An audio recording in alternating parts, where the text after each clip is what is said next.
خپل راغلی دور هم یو بل سره مینه ده یو بل وګړو ته لاړ شي یو بل له چم پخې کې یو بل سره خبرې اترې وکړي نو خبرې ته چې راشي دلته اطمینان سره کېنه هر عالم کې لګي او تقریر کې هغه وخت کې وخت وته کېره هغه غریب لګي او د قرآن شریف تلاوت یې راته کاو تاسو خبرې کوئ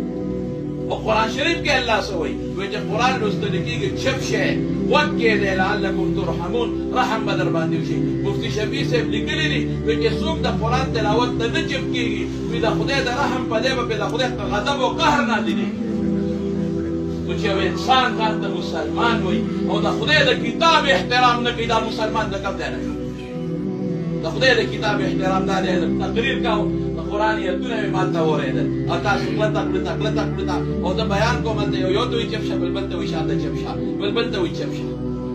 لږ اطمینان ځان کې پیدا کړې د خدای بندګان ځان وګڼئ د پیغمبر امتیان ځان وګڼئ د قبر نه عبرت والئ مرګ ومنئ د خدای نیکبختیانو